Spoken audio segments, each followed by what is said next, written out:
बहू, मुझे वृद्धा आश्रम मत छोड़ो। मेरे बीमार होने से किसी को कोई फर्क नहीं पड़ता। अब इस बुढ़िया को किसे फिक्र, सब अपनी अपनी दुनिया में मस्त हैं। बहू और बच्चों को क्या दोष दें जब अपना बेटा ही मुझे नहीं समझता। नीरा जी फ़ोन पर अपनी बेटी सीमा से शिकायत कर रही थी। मैंने तो पहले ही कहा था, वो लोग तुम्हें अपने मतलब के लिए ले जा रहे हैं, खुद मज़े से ऐश कर रहे हैं और तुमको छोड़ दिया घर और बच्चों की रखवाली के लिए। मैं तो अभी भी कह रही हूँ कि चुपचाप अपने गांव वापस चली आओ। इन सब का एहसान लेने से अच्छा रूखी सूखी जैसा भी मिलेगा खा लेना। वैसे अम्मा, एक बात बताओ कि तुमने गांव वाला घर बबलू के नाम कर दिया क्या? वो लोग कहीं तुम्हें तंग तो नहीं करते कि घर उनके नाम कर दो? सीमा कुछ भेद लेने के लिए पूछने लगी। ये सब तो नहीं, लेकिन अभी कुछ दिनों पहले तेरा भाई बबलू उस घर के मरम्मत करवाने के लिए गया था। अब क्या ठीक कराया मुझे नहीं मालूम। नीरा जी तमतमाते हुए बोली, मम्मी जी, ओ मम्मी जी, खाना बन गया है, ले आऊं? बहू सुगंधा ने आवाज़ देकर पूछा। चल बेटा, फ़ोन रखती हूँ, बहू खाने के लिए बुला रही है, तुमसे बाद में बात करती हूँ। नीरा जी ने फ़ोन कट किया और बहू को आवाज़ लगाई कि खाना ले आओ। खाना देखते ही नीरा जी का मुंह बन गया। बहू, यह क्या मरीजों वाला खाना खिचड़ी ले आई हो? मुझे नहीं खाना यह खाना।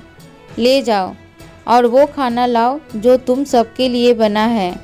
मम्मी जी, आपकी तबीयत ठीक नहीं है, डॉक्टर ने गरिष्ठ खाना मना किया है, फिर भी मैंने इसमें घी का तड़का मार दिया है। सुगंधा ने खिचड़ी को चम्मच से हिलाते हुए कहा। एक बार में तुमको बात समझ नहीं आती। मुझे ये खाना नहीं खाना।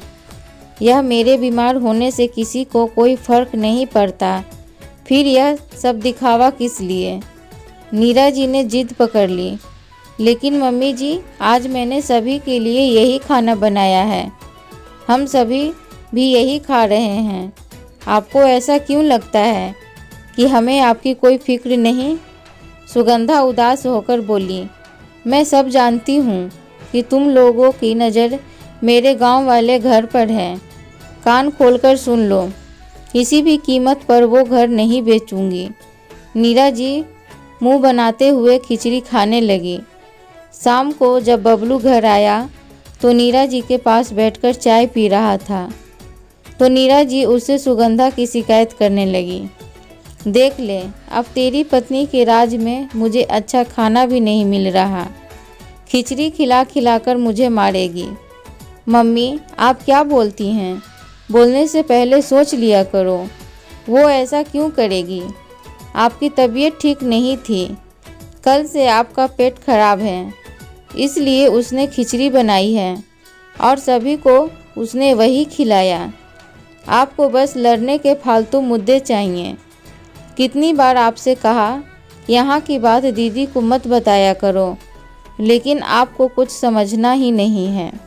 बबलू गुस्से से बोला, क्यों न बताऊं? मेरी बेटी है, मेरे सभी दर्द उसको पता होना चाहिए। क्या भरोसा तुम लोगों का? अभी घर मेरे नाम है, इसलिए उसके लालच में तुम दोनों मेरी सेवा कर रहे हो, सब जानती हूँ मैं। वैसे एक बात बता, तुम घर की चाबी मरम्मत के लिए लेकर गए थे, क्या हुआ? घर में मरम्मत कराई या फिर किसी को बेचने के इरादे से दिखाने ले गया था? नीरा जी संयस की दृष्टि से बबलू को देखते हुए बोली। बबलू कुछ देर तक नीरा जी को देखता रहा, फिर उठकर बोला, अम्मा, 2 दिन बाद संडे है, आप तैयार हो जाना और अपना सब सामान भी बांध लेना। क्यों, मुझे वृद्धा आश्रम छोड़ने का इरादा कर लिया क्या? नीरा जी ताने मारते हुए बोली। बबलू ने निरीह दृष्टि से नीरा जी की तरफ देखा और बिना कुछ कहे वहां से चला गया।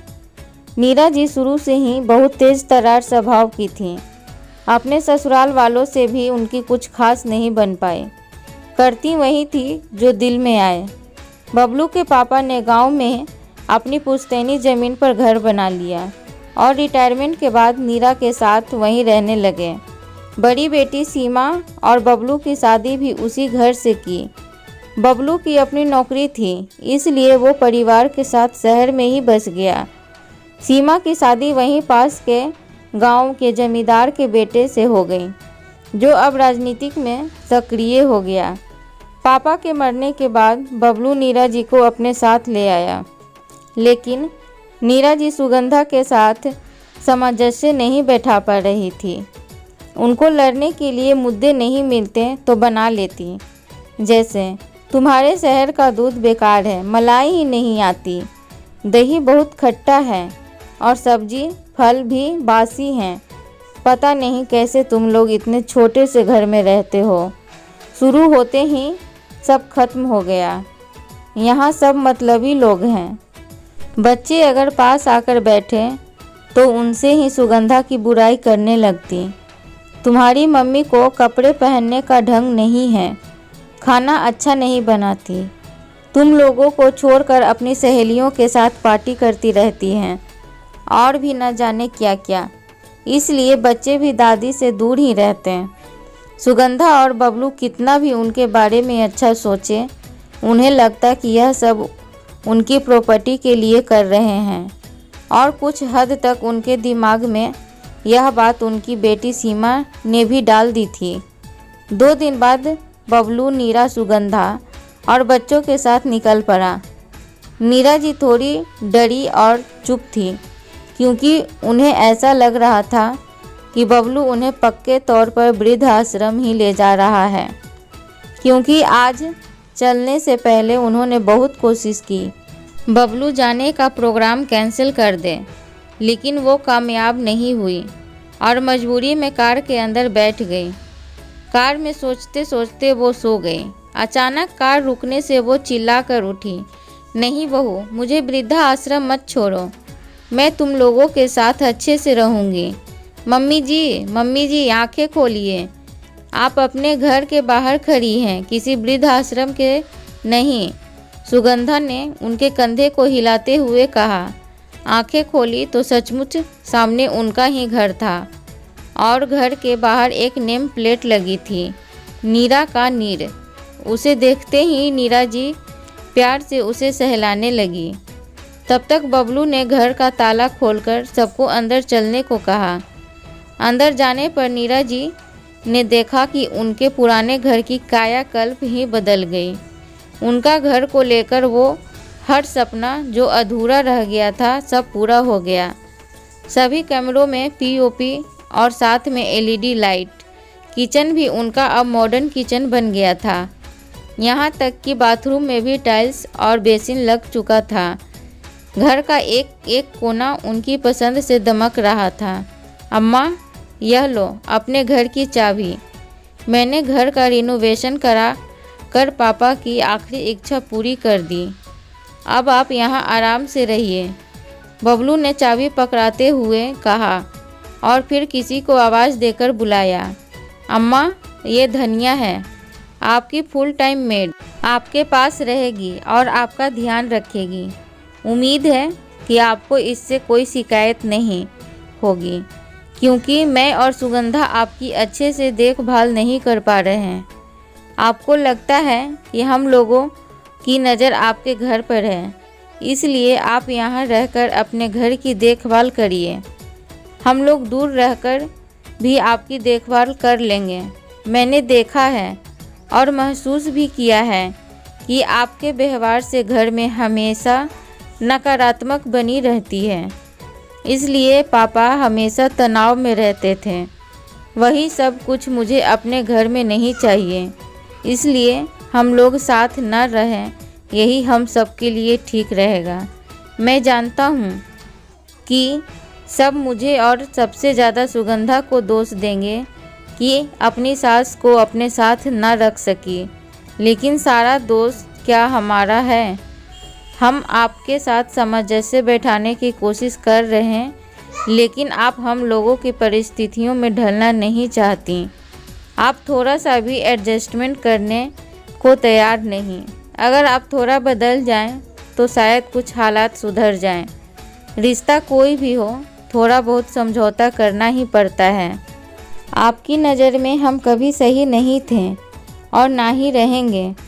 हम आपका नज़रिया तो नहीं बदल सकते, लेकिन हम लोगों के नज़र में आप हमेशा हमारी पूजनीय हैं और रहेंगी। माँ को दुख देकर हम कभी भी सुखी नहीं रह सकते।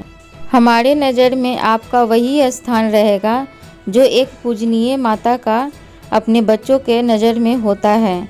लेकिन आज आपने मुझे मजबूर कर दिया कि हम अपने रास्ते अलग कर लें। बबलू ने पैर छुए और धनिया को सब समझाकर सुगंधा के साथ भारी मन से निकल गया। पीछे रह गई नीरा जी अपना आत्ममंथन करने के लिए। अब उनका नज़रिया कितना बदला किसे पता। आपको क्या लगता है कि बबलू ने जो निर्णय लिया वो सही था या नीरा जी सही थी? परिवार तभी प्यार से चलते हैं जब पुरानी पीढ़ी भी वक्त के साथ बदल कर नई पीढ़ी को अपनाए। हमेशा दोष नई पीढ़ी को नहीं दे सकते। बात सिर्फ नज़र और सही नज़रिए का होती है। कहानी पूरी सुनने के लिए आप सभी का बहुत बहुत धन्यवाद। कहानी अच्छी लगी होगी तो प्लीज़ लाइक करें। इस छोटे से चैनल को आगे बढ़ाने के लिए आप सभी को मिलकर इस छोटे से चैनल को सब्सक्राइब करनी होगी, तभी ये चैनल आगे बढ़ पाएगा। और आपकी इस कहानी के विषय में क्या राय है, अपनी राय कमेंट बॉक्स में ज़रूर लिखें। धन्यवाद।